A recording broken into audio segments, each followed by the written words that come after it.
Warna kembali untuk bersama-sama dengan anda 11.17 minit pagi dan seperti yang Fiza sebut tadi, pagi ini menerusi ruangan warna, kita nak ceriakan hari kita, nak tambah warna dalam kehidupan kita. Bersama-sama dengan kami di Nasional FM ketika ini merupakan Yang Berhormat Datuk Haji Ahmad bin Haji Maslan, Timbalan Menteri Kewangan. Assalamualaikum Yang Berhormat Datuk. Waalaikumsalam warahmatullahi. Terima kasih Nasional FM, Fiza dan semua datang. pendengar yang di luar sana yang sedang mengikuti rancangan kita. Rakan-rakan kita di Pontian semua sihat, cergas, indah, produktif hari ini. Saya Pontian dan Putrajaya lah. Antara dua itu ya. Yalah, Putrajaya tempat kerja Timbalan Menteri ni dan Pontian tempat ahli parlimen. Saya rasa mereka semua ceria sahaja.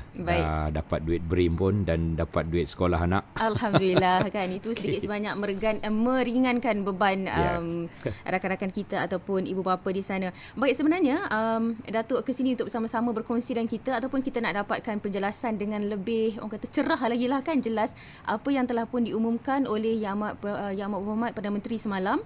Penstrukturan semula bajet yang telah dibentangkan pada September lalu ya, Oktober tu September yang lalu, dan yang menarik perhatian sebagai permulaan ini mungkin kita boleh sebut ataupun ambil apa yang dikatakan oleh Yang Amat Berhormat Perdana Menteri. Kita tidak mengalami kegawatan ataupun krisis sama seperti apa yang kita alami pada tahun 97-98. Kali ini kita tidak berada dalam kegawatan. Mungkin Yang Berhormat Datuk boleh ceritakan sikit apa yang berbezanya. Sekarang pun ekonomi kita sedang agak lembab kan berbanding dengan 97-98 dulu. Ya, sebenarnya ada dua sebab kenapa Yang Amat Berhormat membuat keputusan khas semalam tentang perkembangan ekonomi semasa dan kedudukan keuangan negara. Sebab yang pertama, kerana kekurangan hasil daripada minyak akibat daripada kemerosotan harga minyak dunia daripada $100 setong untuk Brent kepada $55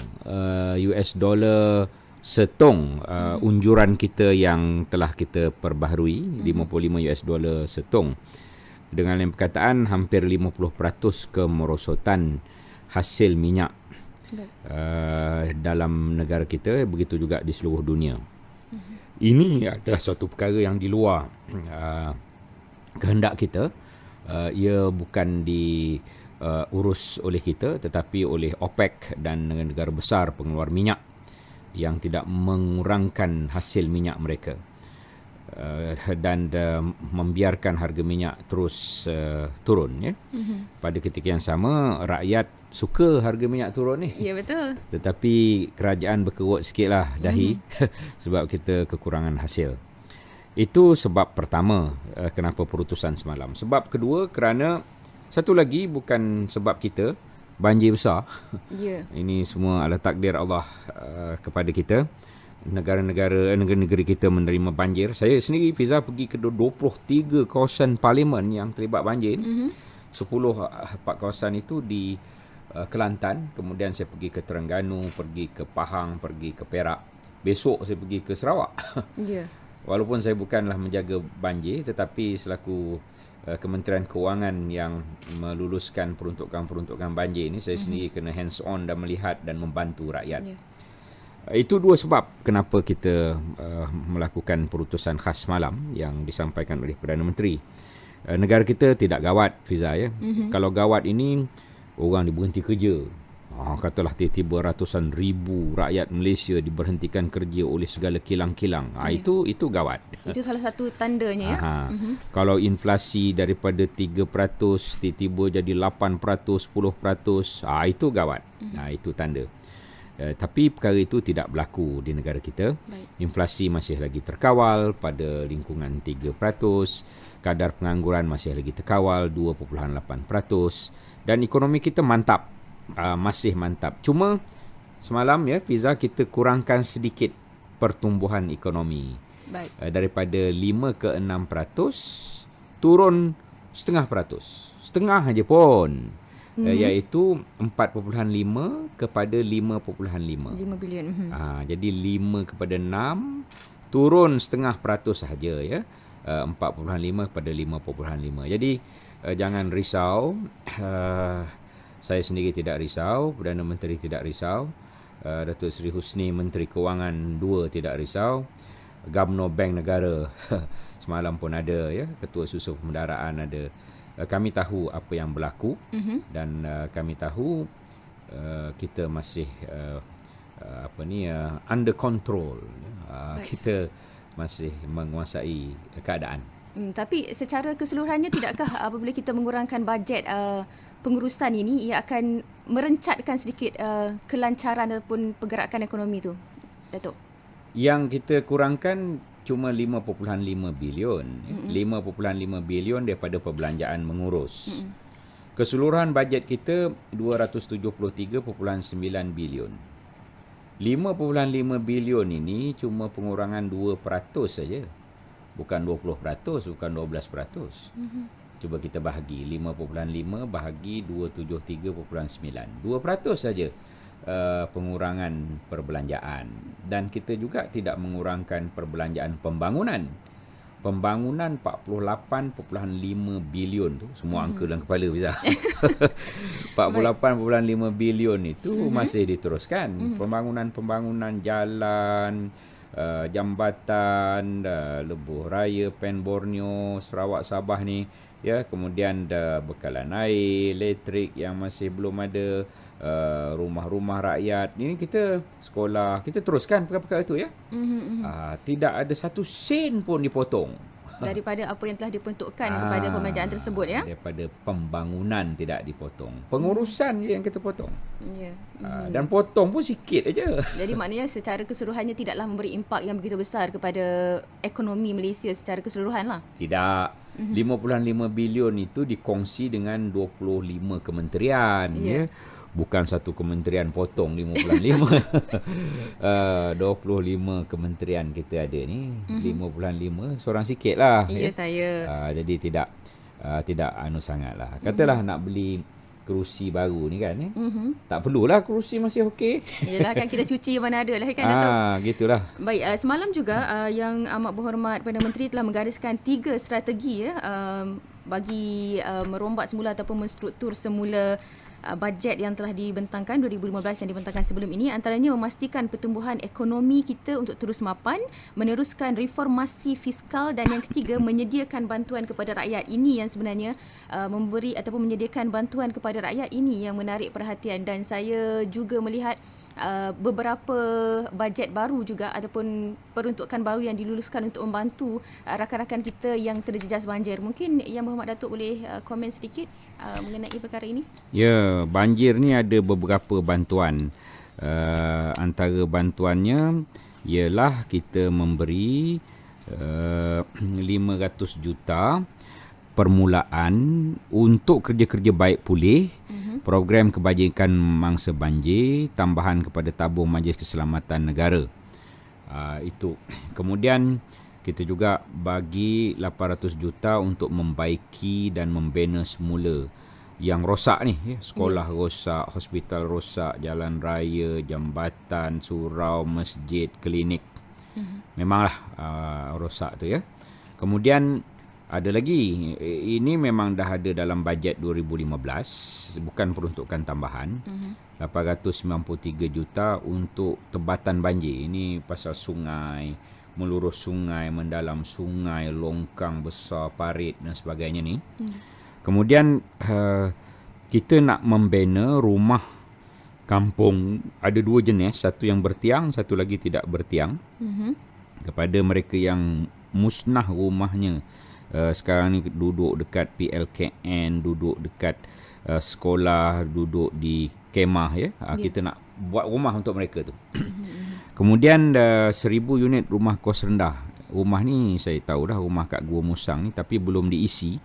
Kita nak isi dengan orang-orang terutama yang tak ada tanah lah, kan, ya. Ya, saya. Rumah rosak tapi tak ada tanah, misal, kan.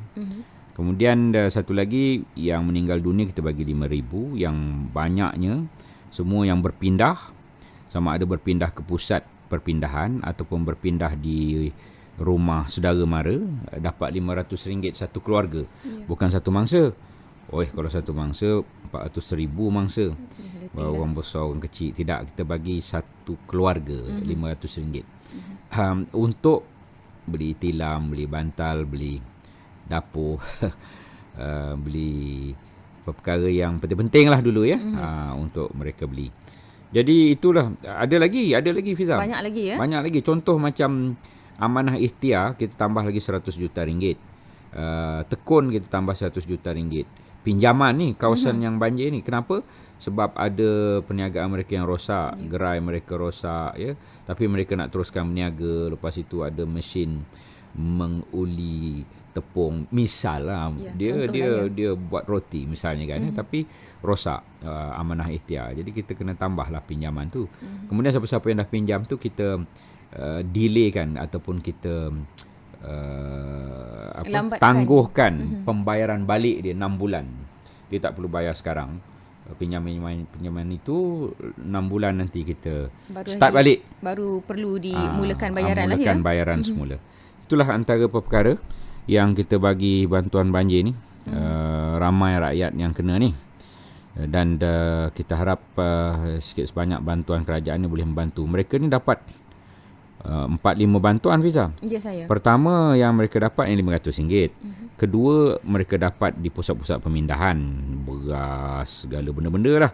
Makanan, dapur sikit sebanyak, selimut. Yang ketiga, mereka dapat bantuan anak sekolah baru ni. Ya. BRIM lagi dapat RM100 untuk seorang anak. Itu untuk beli baju sekolah anak, apa semua. Keperluan. Yang betul lah Fiza, BRIM kita awalkan patut 28 hari bulan ni. Hari ni 21, patut 28, tapi kita awalkan 15 hari bulan lagi tu. 15 hari bulan dah bermula. Tapi secara berperingkat ya. Mungkin ada yang kata 15 tak masuk lagi ni. Alang-alang saya tentang BRIM ni, bayar cerita sikit pasal BRIM, Fiza. Silakan Datuk. BRIM ni Bantuan Rakyat Satu Malaysia. Ada orang kata apa nak bagi-bagi duit ni. Tadi saya bincang dengan teman-teman, dengan bos semua sekali dekat sini. Saya kata BRIM ni adalah untuk membantu rakyat dan juga mengembangkan ekonomi setempat. Ini kadang-kadang orang tak perasan. Mereka dapat duit RM300 yang pertama ni. Lepas tu 28 Mei nanti dapat 300 lagi. 28 September dapat 350, jumlah 950. Yang 750 dapat 3 kali juga. 15 hari bulan ni dapat 200, 28 Mei dapat 200, kemudian 350 28 September. Yang orang bujang yang pendapatan 2,000 dan ke bawah 350 sekaligus sekali je lah. Jadi dia boleh mengembang ekonomi setempat, Fiza. Maksudnya apa?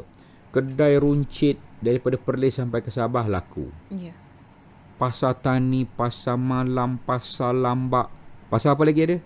Pasar karat. Pasar segala jenis pasar, pasar raya ya, segalanya laku dah. Dan ia mengembangkan ekonomi dengan duit yang kita masuk bank yang dikeluarkan balik, yang tunai berada di pasaran. Mungkin setengahnya tidak berapa faham apabila kita kata bila kita beri, katanya mereka nanti ambil balik dengan pelbagai. Sebenarnya kita memang perlu membelanjakan wang tersebut untuk merancangkan ekonomi.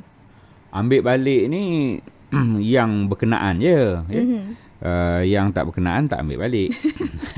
Yang mana kaya tu seluruh dunia dia cukai. Ya, saya. Mana dia dalam dunia ni, pergilah mana pun, tunjuk pada saya ada satu negara tak kena cukai. Mana ada? Tak ada ya. Semua ada kena cukai.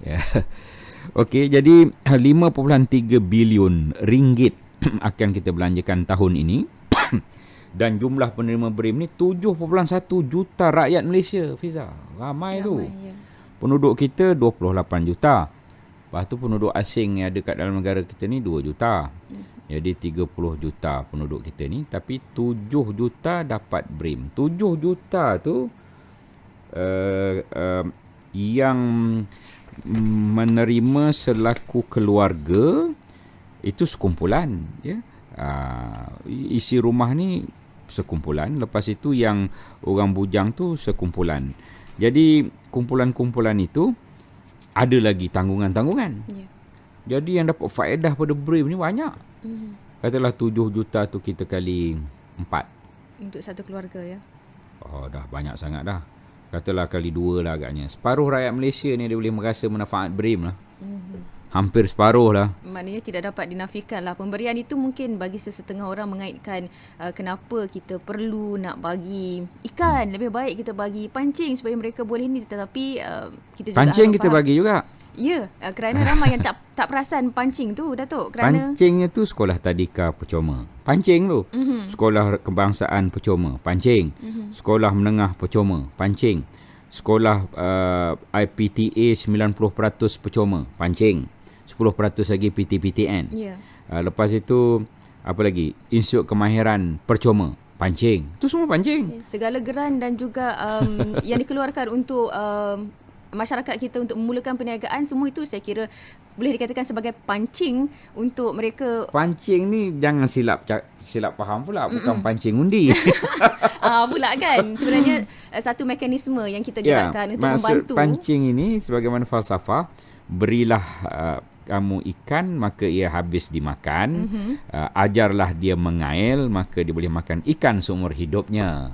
Itu maksud pancing yang saya sebut tadi tu. Maknanya mereka sendiri membuka ruang ataupun belajar untuk mengubah diri kan. Semua itu disediakan. Semua disediakan. Kadang-kadang tak perasan. Sebab kebanyakannya tak perasan, mengatakan tidak ada. Sedangkan kalau buat research lah sedikit kan, tentu dapat melihat pelbagai perkara yang disediakan oleh kerajaan. Tadika kemas ada, tadika perpaduan ada. Itu semua kerajaan bagi tu. Kemudian lagi sekolah rendah dan menengah ni 10,000 buah satu Malaysia ni. Itu semua adalah kail-kail yang kita ajar kepada anak-anak kita supaya dia boleh memancing untuk seumur hidupnya. Itu dia konsep kerajaan. Jadi selepas ni apa lagi yang kita nak kongsi, kita harapkan anda juga setia bersama-sama dengan kami di Nasional FM ini. Sebelum itu kita rehat sebentar, Datuk ya. Ya, okey. Ini kita nak dengar suara Tiara Jacquelina. Datuk, minat ya? Lagunya Siapa Dia? Warna kembali lagi untuk bersama-sama dengan anda dan kita masih juga berteman dengan Yang Berhormat Datuk Haji Ahmad bin Haji Maslan, Timbalan Menteri Keuangan. Ini kita nak bercerita susulan pengumuman penstrukturan ataupun sedikit pengubahsuaian bajet 2015 yang telah pun diumumkan oleh Yang Amat Berhormat Perdana Menteri semalam. Dan kita nak sentuh sedikit mengenai GST ini, Datuk.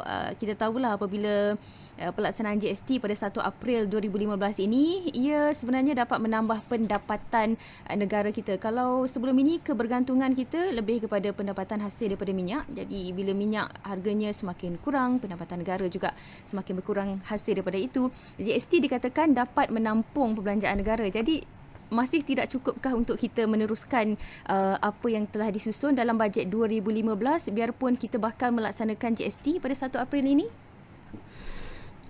Bajet kita ni 273.9 bilion atau 274,000 juta lah. 274 bilion. Banyak tu. 1 million banyak dah. 100 million banyak. 1,000 million tu maksudnya 1 bilion. 1 bilion. 1,000 juta tu maksudnya 1 bilion. Bajet kita ni 274,000 juta. Dan dia daripada dua sumber. Satu sumber cukai pendapatan syarikat dan individu. Lebih kurang separuh daripada bajet kita tu. Satu lagi 30% daripada hasil minyak. Dan kita perlukan satu lagi hasil, iaitu GST. Selama ini kita dapat hasil SST. Ini yang rakyat tak tahu ni. Dia ingat selama ni tak kena cukai, Datuk. Itu tiba-tiba kena ni marahlah. Saya nak membetulkan tanggapan di luar sana pada pendengar sekalian, peminat Nasional FM, bahawa selama ini kita sudah kena cukai SST. Maksudnya Sales Tax, Service Tax. Maksudnya cukai jualan dan cukai perkhidmatan. Selepas ini kita akan kena GST. SST kita mansuhkan. Jadi GST ni bukan cukai baru, dia cukai mengganti yang kita mansuh SST. GST ni Goods and Services Tax. Goods tu barang, services tu perkhidmatan, tax tu cukai. Cukai barang dan perkhidmatan. Itu GST. Apa benda yang kena SST ni, Fiza? Berapa persen selama ni kita kena? Kita kena 5% untuk makanan diproses. Semua makanan-makanan yang dekat proses dekat segala kedai pasar raya tu dikutip oleh custom di kilang makanan diproses itu. Makanan dalam tin, makanan dalam plastik berbungkus dan sebagainya itu, biskut lah, Maggi lah, Ajinomoto lah, aiskrim lah, segala perkara tu dikutip oleh custom di kilang-kilang pengeluar barangan makanan tu. Kutipannya 5% cukainya. Kilang tidak menyerap kos tu. Maksudnya kilang tak ambil kos tu, kilang pindahkan kos 5%. So, kalau RM100, RM5 tu dia pindah kepada pemborong aiskrim, pemborong Maggi, pemborong biskut, pemborong mihun. Lepas tu pemborong pun dia tak serap kos tu. Dia pindah lagi kepada pekedai, peruncit, pasar raya, kedai-kedai. Lepas itu kedai pun dia tidak serap kos tu. Dia pindah kepada kita lah yang membelinya dalam harga yang kita beli. Itu 5% apabila sampai dekat pengguna, oleh kerana dia dah bertingkat-tingkat daripada kilang, setingkat kepada pemborong, pemborong setingkat kepada pekedai, pekedai setingkat lagi kepada pembeli, kita semua ni. Oleh kerana dah 3 tingkat tu, 5% tu jadi 8% dia punya kesan. Sekarang ini masuk dalam harga tanpa kita sadar. Selepas ini 5% jadi 8% itu tak akan ada lagi. Yang ada cuma 6% tanpa bertingkat-tingkat kesan dia. 6% titik. Tak ada 6 jadi 8 ke 6 jadi 10, tak ada. Sebab GST ni dia ada mekanisme supaya 6 tu tidak bertingkat kesan dia. Jadi janganlah marah kalau lepas ni kena 6, sebab selama ni kena 8 untuk makanan. Untuk pakaian 10%. Lagi tinggi ya. Tudung, baju, seluar, kasut, kereta, perabot, barangan elektrik kat rumah, perabot segala jenis kat rumah, pinggan mangkuk segala jenis kat rumah. Semuanya itu 10% dikutip oleh custom di kilang-kilang kereta, kilang baju, kilang tudung, kilang kasut, kilang segalanya itu. Sekali lagi, kilang tidak serap kos itu. 10% tadi dia pindah kepada pemborong perabot, pemborong kereta. Lepas itu pun pemborong baju, tudung, pinggan mangkuk. Lepas itu yang pemborong itu pun tidak menyerap, dia pindah kepada kedai. Kedai tidak serap, dia pindah kepada pembeli yang membayar. 10 tu jadi berapa? 10 tu jadi 15 kerana ada tingkat-tingkatan. Itulah sistem cukai yang kita guna sekarang. Yang kita nak hapuskan SST ni. Yang kita nak guna dan kita ganti kepada GST. GST ni cuma 6. Jadi 10 tadi turun tu. Pakaian patutnya harganya turun. Sebab sekarang ni pakaian 10 turun jadi 6. Kasut turun, beg tangan turun, baju turun, pinggan mangkuk turun, makanan turun, apa lagi ya, TV turun, perakas elektrik turun, kereta turun. Sepatutnya begitu. Orang kata GST naikkan harga, tidak. Mungkin ada penjelasan-penjelasan yang mereka tidak faham bahawa dalam GST ini cukai itu tidak melekat pada barangan. Boleh saya katakan begitu? Tidak melekat itu maksudnya tidak mengikut barangan itu daripada ia mula dikenakan. Cukainya pada peringkat akhir je. 6 je. 6% je. Kalau RM100, RM6 kena. Sekarang ini RM100, kalau pakaian dan sebagainya itu 100 tu jadi RM115. Sekarang ni RM115 tu tak akan ada lagi, yang ada RM106 kerana 6%. Lepas itu kalau makanan tadi RM100 jadi RM108. Sekarang dah tak ada RM108 tu, yang ada RM106. 6% sahaja ya. Turunlah cukai. Masalah kita ni, Fiza, apa benda? Minyak turun, harga barang tak turun. Minyak naik, harga barang naik. Kita kata GST turunkan harga barang, daripada 100 barang, 54 barang akan turun harga. 54%. Ya. Saya tak nafi memang ada yang naik sebab sebelum ni tak ada cukai, lepas tu kita Akan dikenakan 6%. Tetapi itu bukan untuk barang kegunaan harian, itu barang-barang khas lah. Ya. Barang-barang guna harian ini langsung tak kena cukai. Apa dia? Beras, tepung, minyak masak, gula, teh, kopi, susu, susu bayi, cencaluk, belacan, budu, ikan, segala jenis makanan laut, udang, ketam, kerang, ikan bilis, ikan kering. Ni tak kena GST ni. Sayur, buah-buahan, ulam-ulaman, daging ayam, daging itik, daging lembu, daging babi pun tak kena, telur ayam, telur itik tak kena, air kat rumah tak kena belaka. Maknanya ada satu senarai yang akan dikeluarkan oleh MOF ataupun Jabatan Kastam. Senarai tu dah ada. Dah ada? Dah ada. Ya, ada senarai yang tidak dikenakan langsung, bahkan ada. dikenakan dan berkadar sifar. Ya, ada belaka. Tengok dah banyak kita buat penjelasan GST ni. Tapi kalau nak tengok lagi, tengok www.gst.customs.gov.my.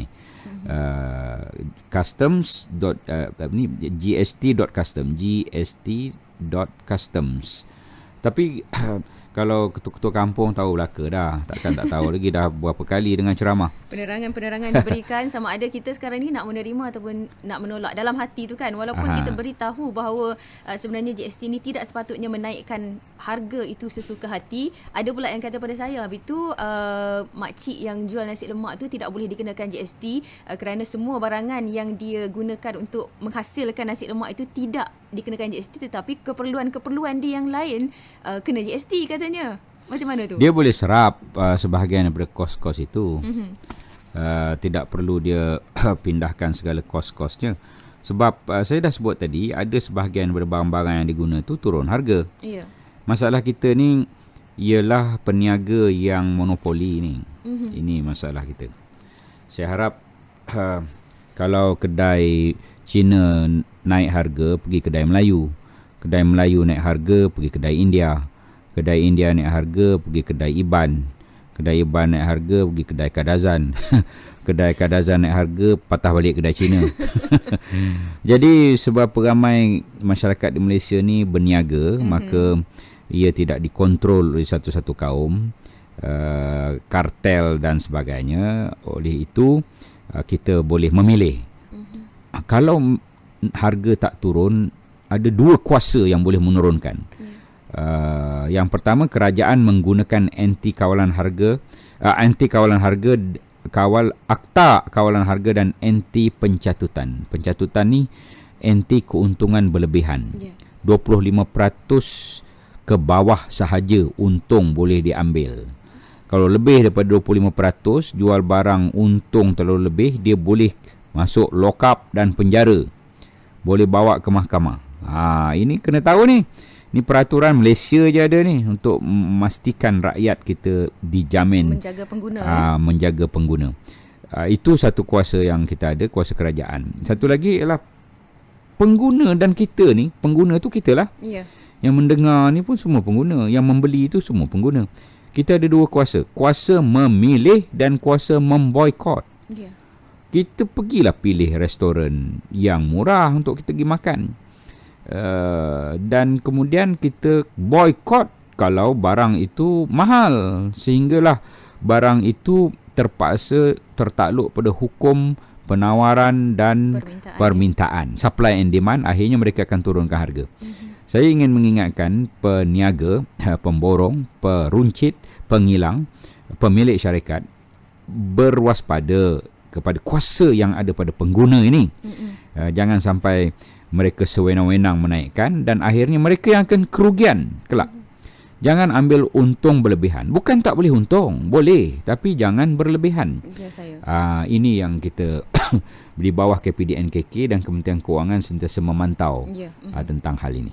Yang saya juga selalu sebut juga kepada rakan-rakan pendengar kita, KPDNKK ada langkah proaktif. Mereka ada laman sesawang yang menyediakan price watch. Jadi sekiranya ada harga-harga yang kita rasakan tidak munasabah, kita sebagai pengguna jangan hanya komplain di mulut je, tapi kita tak ambil tindakan sebab kita ada kuasa untuk melaporkan yang kita rasakan. Tu satu lagi, kuasa melapor.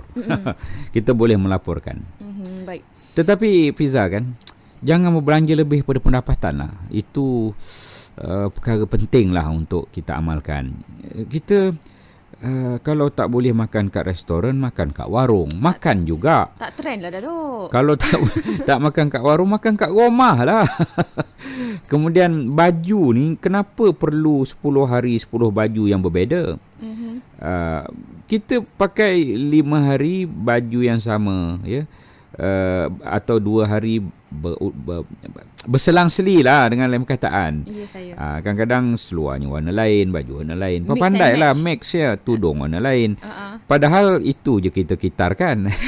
Kenapa kita perlu berbelanja trendy sampai berlebih-lebih? Ya, saya. Handphone ni ada macam-macam jenis. Handphone ni tujuan menelpon, hantar mesej. Dia tidak semesti yang mahal-mahal kalau kita tidak mampu. Begitulah yang seterusnya. Jangan berbelanja lebih daripada pendapatan. Kerajaan pun macam tu juga, Fiza. Itu sebab kita nak dalam fiskal tu, kita ingin menurunkan defisit. Defisit ni apa? Defisit ni belanja lebih daripada pendapatan. Daripada 3.2 ya? Sepatutnya 3.0. Oleh kerana kita nak kurangkan apa semua tu jadi 3.2. Tapi lebih rendah daripada tahun sudah. Tahun sudah 3.5% defisit ni. Kita review, kita revise, kita perbaiki angka tu pada tahap kemampuan 3.2%. Kita harapkan dapat mencapailah apa yang telah disasarkan oleh Yang Amat Berhormat Perdana Menteri. Jadi masa pun tak panjang, Yang Berhormat Datuk, mungkin sebagai penutup ada sedikit kata-kata kepada para pendengar kita yang sedang bersama-sama ketika ini. Kita bukan dalam keadaan gawat atau krisis. Saya ingin mengulang apa yang disebut oleh Perdana Menteri. Perdana Menteri sekarang ni berada dalam kapal terbang menuju ke Davos, Switzerland kerana ada pertemuan World Economic Forum ni. Kita tidak gawat seperti tahun 97, 98 atau 2009 ya. Ekonomi kita terkawal, kita berada dalam keadaan stabil. Kadar pengangguran kita masih rendah, tidak ada orang dibuang kerja, semua yang patut dapat gaji dibayar gaji. Walaupun 5.5 bilion kita turunkan perbelanjaan, gaji kita tak potong 1 sen pun kepada penjawat awam 1.52 juta yang mendengar terutama cikgu-cikgu ni, jangan risau tentang gaji dan sebagainya, itu tidak menjadi hal. Itu semua kita akan bayar. Dan kita cuma berjimat dalam hal-hal yang tidak perlu. Perabot yang tak perlu diganti, tak payah ganti. Peralatan office yang tak perlu diganti, tak perlu diganti. Itu yang kita potong. Selain daripada itu, grant yang tertentu kepada GLC dan juga agensi-agensi itu kita kurangkan, dan mereka kena usaha sendiri mencari peruntukan dan keuangan kerana mereka adalah agensi-agensi yang boleh berdikari. Dan kemudian kepada rakyat yang belum dapat BRIM ni ada sikit masalah kerana mereka lewat mengemas kini. Mereka patut kemas kini 31 bulan Disember tarikh dia. Tapi oleh kerana banjir dan sebagainya, kita lanjut kepada 31 Januari. Jadi dapatnya pun lambat sedikit lah ya. Dapatnya 12 bulan 2 kepada yang lewat. Itu pun dah awal juga saya kira. Kenapa kita bagi masa untuk lewat kemas kini? Satu, sebab banjir. Satu lagi, biasalah mereka ni surat kita hantar pada semua, ada yang tak tengok surat pun. Tengoklah surat tu, bawa ke lembaga hasil dalam negeri yang berhampiran atau pejabat daerah yang berhampiran. Kalau tak tahu, tanya ketua kampung, tanya tok pengulu, tanya DO, pejabat daerah, lembaga hasil. Kemudian kenapa kita ada satu lagi yang nama Hairat Kematian, BRIM. Siapa-siapa yang meninggal dunia mulai 1 bulan Januari hingga 31 Disember, penerima BRIM warga emas dan warga keluarga ni, ini tidak termasuk kepada yang bujang, yang meninggal dunia atas pelbagai sebab, mereka akan dapat Hairat Kematian RM1,000. Mulai 2 hari bulan 2 ni. Itu sebab dalam borang tu kita ada sebut waris. Borang BRIM sebelum ni tak ada tulis waris. Itu sebab kena update borang tu ya.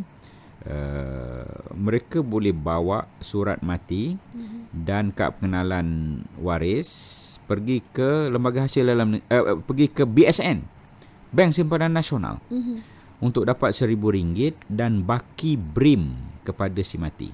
Baik. Kita akan bagi terus 950 atau 750. Tak perlulah menunggu bulan Mei dan bulan Disember sebab dah meninggal dunia pun. Yes, jadi itu satu pembaharuan dan pengumuman yang saya nak sebut. Kita tak ada hasrat nak melanjutkan lagi 31 bulan Januari ni. Lanjut ni tak bagus lah. Kita kena ada disiplin lah sikit. Betul. Bukan susah sangat pun isi borang tu ya. Jadi saya harap BRIM ni boleh membantu sikit sebanyak kita punya kos hidup. Okay, terima kasih banyak-banyak Yang Berhormat Datuk Haji Ahmad Maslan. Selepas ini ke rakan di sebelah KLFM pula ya? Ya.